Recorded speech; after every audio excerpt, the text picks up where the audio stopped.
Welcome, everybody, to your real fantasy news here going on today. I really appreciate you all for being here as we kind of do a deep dive into classic fantasy, what modern fantasy is missing from this, and what I'm doing to bring it back because this genre was so beautiful, and recent offerings really have just done very, very little to forward what is something beautiful built by Tolkien, by Howard, by C.S. Lewis. The new stuff just is this bloated mess. I mean, we could see it all over the map from George R.R. Martin, from Brandon Sanderson. I covered Jen Lyons from Tor Books, somebody they're trying to prop up pretty big. A lot of it's just this LGBTQ fetish work thrown into these settings at this juncture. And it's really, really sad. But fantasy didn't used to be that. It had deeply Christian roots. It was really good, and the books used to be rather short, actually. And so I'm trying to bring this back today, guys, and I'm very, very happy today because my book is out, The Demon's Eye, and I've been promoting it over the last couple of weeks. Even though this is a short window for pre-orders, it ended up being my biggest pre-ordered book ever, which just shows that people are really, really starved for the fantasy genre. This is my book right here, A Great Evil Has Awakened. Awakened. I can talk pretty one day. War ravages the kingdoms of Hiram and Tyrol. Strange apparitions are appearing everywhere, but worst part of it all is Jaden finds himself at the center of an ancient prophecy. He once fought for the evil sorcerer king of Hiram, but Jaden defected and renounced violence. His new life as a traveling bard makes him best suited to find the harp of the ancients and play their songs, which will stave off Armageddon. But can he find the relic and learn their writ before the entire world is torn asunder? Fans of Conan the Barbarian, Chronicles of Amber, and Paul Anderson's The High Crusade will love Demon's Eye prose novel. So this is cool stuff. I'm bringing back the classic style fantasy in a lot of ways. I took a pretty cool world-building tack that you'd find in something like Dragon Riders of Pern, for instance. I am really inspired by Paul Anderson's Three Hearts and Three Lions in terms of some of the fantasy adventuring that went on there. And we have a great male protagonist who just is brooding. He's a reluctant hero, but he's got the wits to make something happen. That's the crux of what fantasy really is about at the end of the day. We've got a princess he has to rescue from a great sleep. Good timing with Snow White coming out right now. I've got a lot of plot packed into this, and that's what fantasy used to do. They used to pack a lot of plot into things because of the way that they were structured.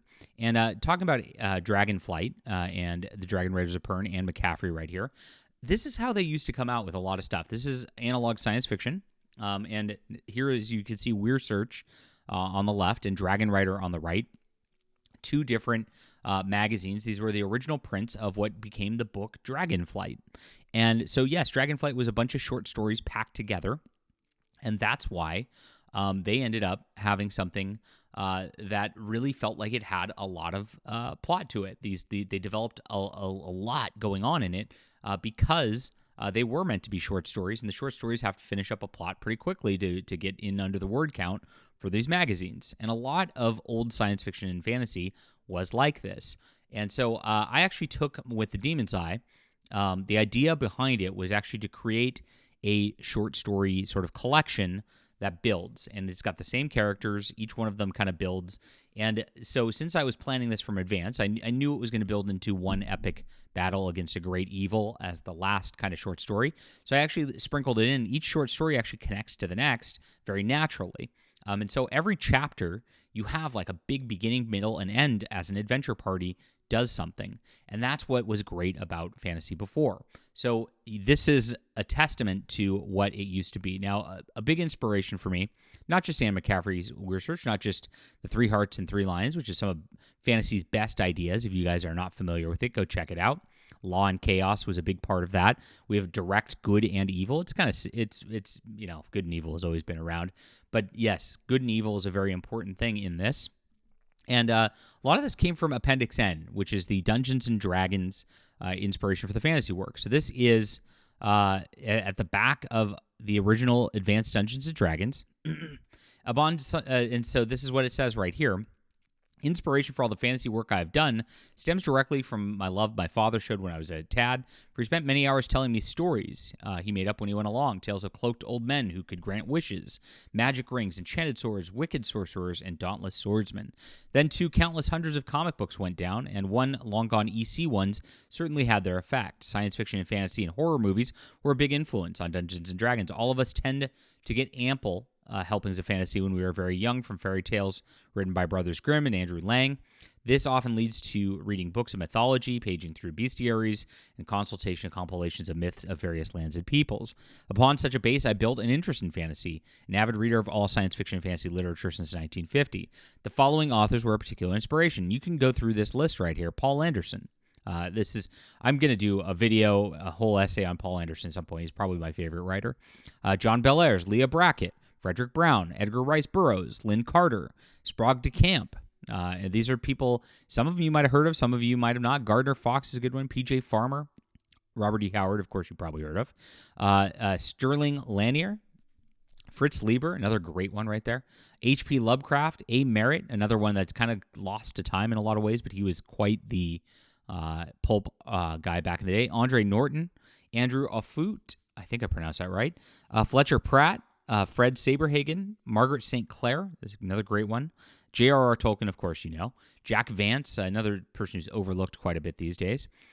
Stanley Weinbaum, Manly Wade Wellman, Jack Williamson, and Roger Zelazny. Great list right here, and this is what classic fantasy was. And they all built upon these sort of adventuring kind of tropes. They all built on really what it meant to be a man. And that's something that's very lost today because, of course, you know, feminism has taken over a lot of what's going on. The LGBTQ agenda has taken over a lot of what's going on, and so they don't focus on any of this stuff anymore. I actually attempted to read a book by the Nebula nominee for the SIFWA awards that just came out. It's by Kirsten Hall.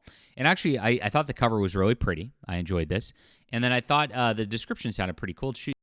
Speaker locked into an irrevocable compact with Sebaster, a terrifying eldritch being, three-faced, 100 wings, unforgiving, who has granted her the ability to communicate with the newly departed. She pays the rent by using her abilities to investigate suspicious death around the troubled city she calls home.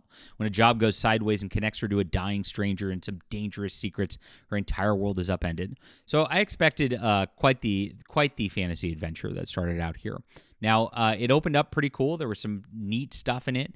It almost felt like a science fiction world with some of the stuff they did. And the blending of science fiction and fantasy is really cool.